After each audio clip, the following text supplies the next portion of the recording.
it's amazing. I'm the reason everybody fired up this. Hey guys, welcome to the show. I'm Andrew. And I'm Travis. Well, today we're going to be finishing off our AFC North Previews with the Cleveland Browns, who went 1-15 last year. Were the worst team in football, and I'm just going to start off right here. Their offseason needs were pretty much everything. Yeah, it's pretty hard to narrow it down to. Yeah, that's very fair to say. You know, I couldn't really narrow it down to anything else. I mean, we could say quarterback, but they have nothing else in the roster anyway. So I guess that wasn't the only big need for them this year. Yeah, the Browns are in complete rebuild mode, so they could really need help at everything. So, you know, speaking of which, what were some of the departures this year? Because, you know, they were 1-15 last year, but there were some key contributors for that team last year that kind of played well for them. Yeah, one of their biggest departures is wide receiver Terrell Pryor. He was an awesome story, a converted quarterback to wide receiver. He really kind of stepped out and really shined for this Cleveland Browns squad that didn't really have much else to appreciate. So Terrell Pryor, he had a really good year for them. He kind of took the league by storm for a few weeks early in the year, you know. Yeah. Kind of this kind of new guy who's everyone's kind of like, oh, Terrell Pryor, look at this guy. And kind of got under the skin of some cornerbacks in the NFL. Yeah. Really no fault of his own. The media kind of hyped him up a little bit there. Yeah, and just it was pretty surprising to see them let him leave. Yeah. Considering he's one of their lone bright spots last year. And he's a young player. And they need wide receivers. To see him go. He only signed a 1-year deal with the Redskins too, so. And it wasn't even that much money, so. Yeah, it's peculiar to say the least. Yeah.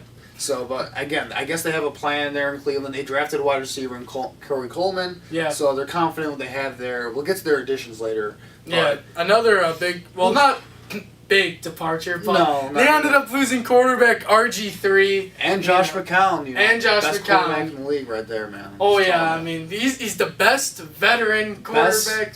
Best bridge backup quarterback you could ask for. Yes. That's kind of a compliment, I guess. Yeah, there you go, Josh McCown. There you go. But, yeah, you know, RG3, they signed him last year, and not a big contract, hoping he could replicate some of his rookie season success with Washington. And didn't really work. He got injured early on in the year and didn't really play. And then he ended up just basically going with McCown and Kessler the rest of the year.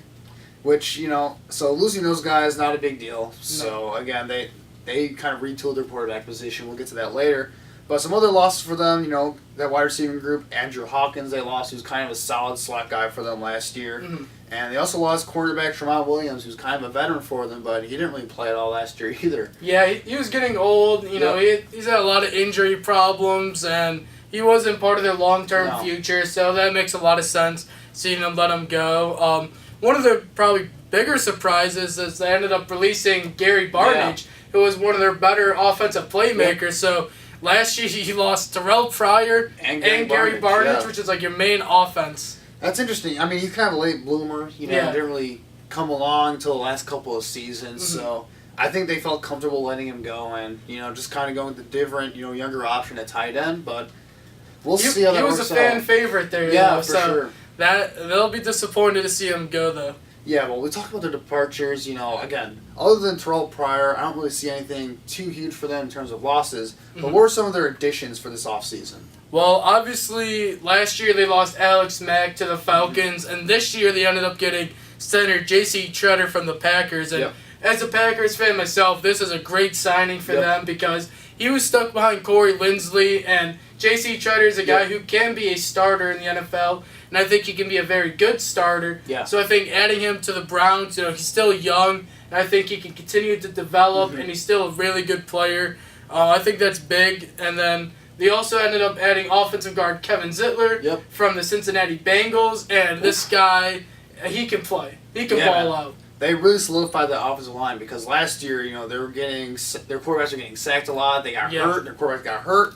So they really needed to solidify that offensive line because, you know, they can't have any development from Kessler and, you know, Kaiser, who we'll get to later. Mm-hmm. They can't get any development out of those guys if they're on the ground the entire game. Yeah. So bring those guys in with Joe Thomas, who's a premier left tackle in this league, arguably still the best left tackle in football. Yeah.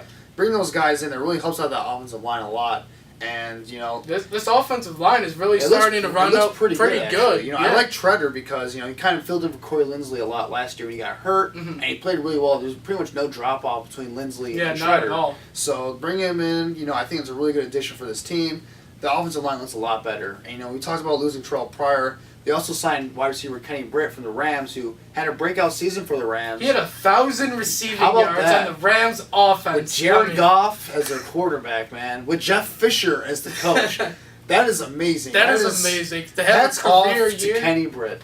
Hats off. And, yeah, adding him, he's a big-bodied wide receiver, kind of exactly like what Terrell Pryor was. So. I think it's a bit of a downgrade from Terrell Pryor, especially when you put in the upside with Terrell Pryor, but you know what you're getting out of Kenny Britt. It's a nice sign, I think. Yeah. Nice signing, I think. Another interesting guy they ended up getting. Really interesting. They may have gotten the best quarterback ever. And Brock Osweiler. Woo!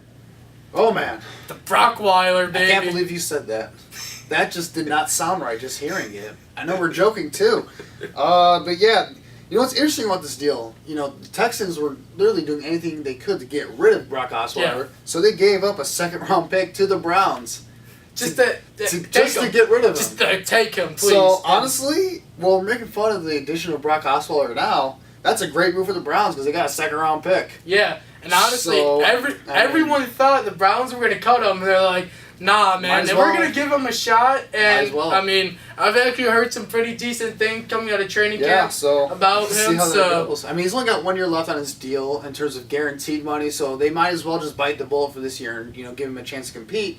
And if he does end up playing well for them, maybe that solves their issue at quarterback that they've been looking for since, Bernie Kosar in the 80s. They haven't had a guy since Bernie Kosar in the 80s when they were, a different franchise back then. Yeah. So they've been looking for a quarterback for a while. Maybe that's the answer. I think not.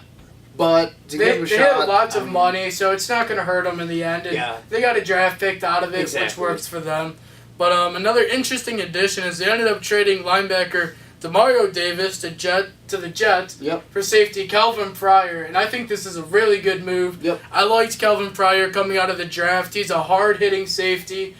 He can play in the box. He can play that center field position. He's really young, and I like him. I think, the Browns' defense is going through a complete overhaul. They want youth. They want speed. They want guys who can continue to develop and learn with this team, so that's a good addition. Yeah, I mean, Demario Davis is getting up there in age, and, they have Jamie Collins there at linebacker and Kirksey at linebacker, so they really didn't need another guy. And transitioning to a 4-3 defense with a new defensive coordinator coming in, I mean, Demario Davis is more of a 3-4 guy.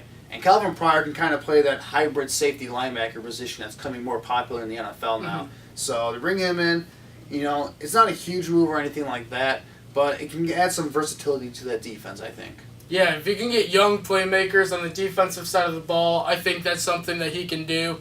I think he'll, get a chance to play and earn a really good spot on this defense. Yeah, well, transitioning from free agency, the bread and butter for the Cleveland Browns going forward is going to be their drafting, and they had a lot of first-round picks this year. Lots of it. And let's just start off with the big name, Myles Garrett, top prospect in this draft, and there are some rumors that they might draft Mitch Trubisky instead of Myles Garrett. Number one, they ended up going with the best player. I think that's the right decision for them. I'm not just saying that as a Bears fan who likes Mitch Trubisky, but but there were rumblings that they were going to trade up to get Mitch Trubisky in this draft. They ended up not doing that, which I think is a smart move. They ended up trading back in the first round even too. Yeah, well, I think if they would have taken a quarterback at the number one and kind of forced the position, Brown fans would have been like, "Are you kidding me?" Like again.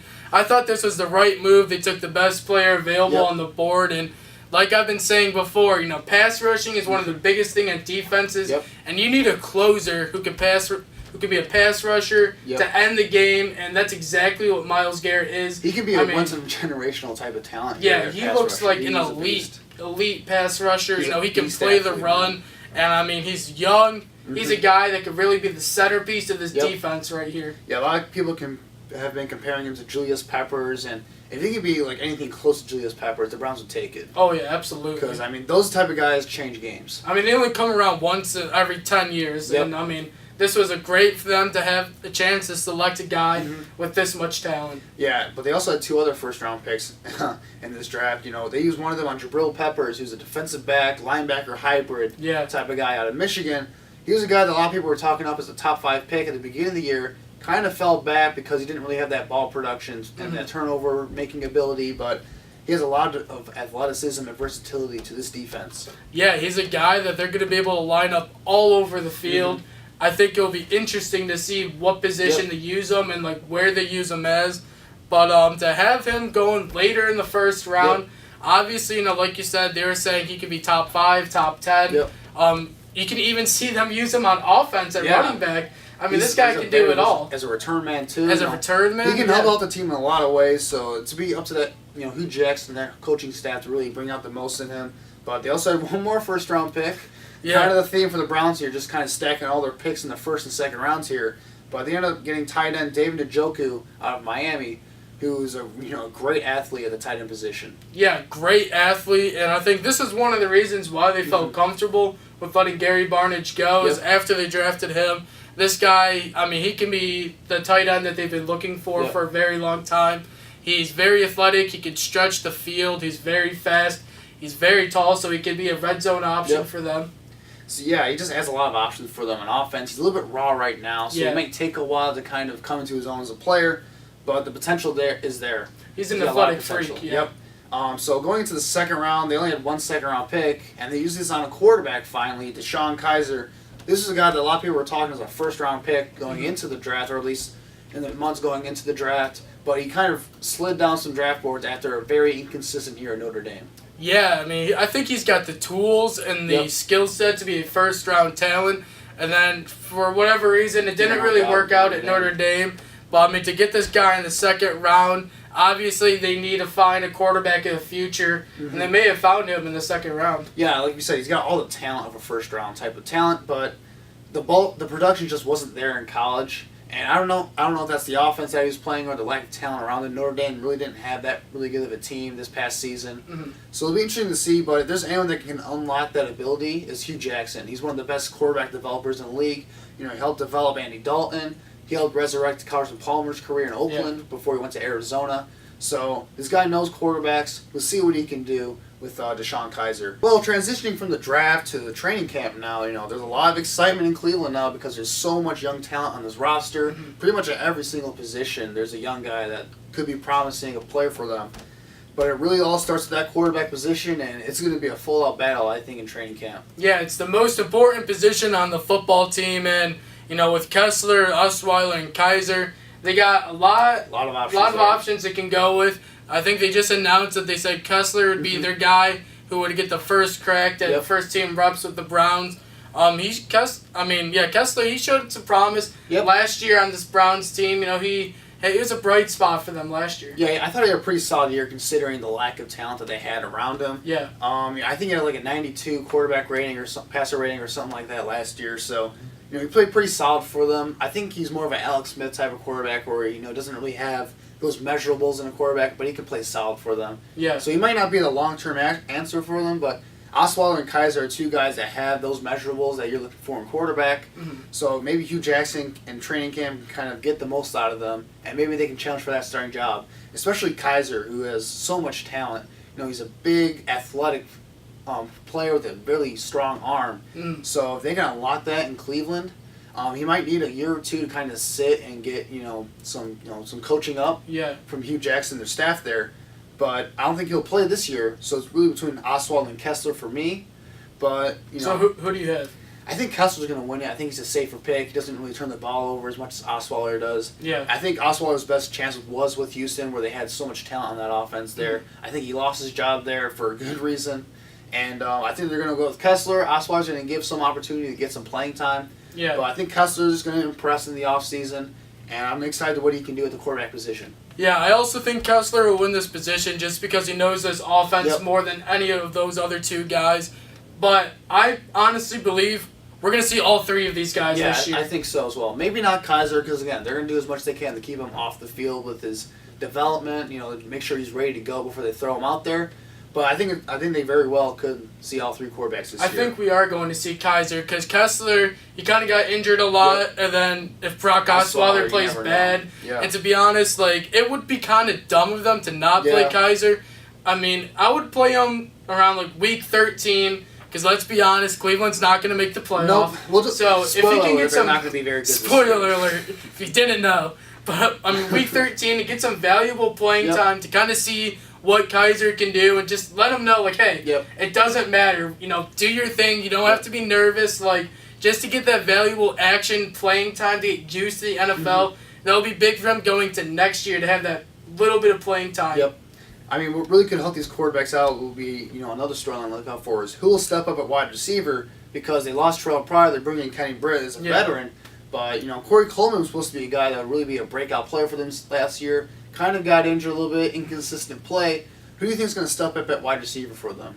I think it definitely has to be Corey Coleman. At times when he was healthy, he showed a lot of promise. He looked like a first-round talent, I think, last year. Yeah. It was inconsistent with quarterback play and injuries, I think. Yeah, I think that was a big deal with it. But he had a few really big games where he looked really promising and looked as like the guy where if you got a consistent quarterback, you can give him the ball. Yep. He can be their number one guy in the offense. Yep. I think losing Terrell Pryor will be a big loss for them because he did prove to be a number one type of wide receiver last year. Yeah. Who knows if that was a one-year type of wonder type of thing for him. It could be, but I think, with his upside I think he could have been number one. I think you should have held on to him, especially if you're drafting Kaiser. You need as much weapons as you can, and we've seen like with Jared Goff and the Rams what happens when you don't have playmakers.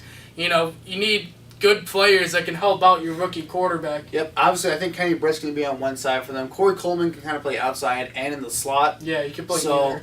They're going to have some competition for that extra spot at the wide receiving core. And they're also talking about possibly moving Duke Johnson permanently to wide receiver. He has that ability as a third-down back. Yeah, he was a running back. He's more of a receiving back. But, if you get this guy the ball in his hands in open space, he can make plays happen. Yeah, that'd be interesting what they do there with Duke Johnson for sure. Yeah. But kind of going from the offense to the defense, they have a new defensive coordinator this year. And they're going from a 3-4 defense to a 4-3 defense. And there's some really intriguing options on this defense, I think, going forward. Yeah, obviously, I think the biggest thing this will help is Myles Garrett. In college, he played a lot with his hand in the dirt. And the 4-3's in the 4-3, so he'll be able to do that at defensive end. I think that fits him the best. Yep. And obviously, you want to form your defense around your best defensive player, which I think that's him, so that'll work out well for him. Yep. You also have linebackers like Jamie Collins and you got Jabril Peppers who will play like he could be a linebacker safety, but in the 4-3 that fits out more for them because they'll have more chances to roam around and make plays. So I think they'll fit well. Yeah, their defensive coordinator is really an aggressive guy, so it'll be interesting to see what they do there. Yeah. Their secondary's got some issues because Joe Hayden, who was, a top 5 cornerback a few years ago, has been battling injuries lately. He's not really the same guy anymore. So really, their front seven, I think, looks pretty good on paper with all the young guys they brought in. And so I think that'll be the strength of their defense going forward. So it's really up to that secondary whether they can kind of pull their weight this year. Yeah, Calvin Pryor is also a guy who had a lot of success his rookie year and then kind of fell off. He needs to kind of have a really big year. In his first year, the Browns, that'll go a long way to help improving that defense. Yep, for sure.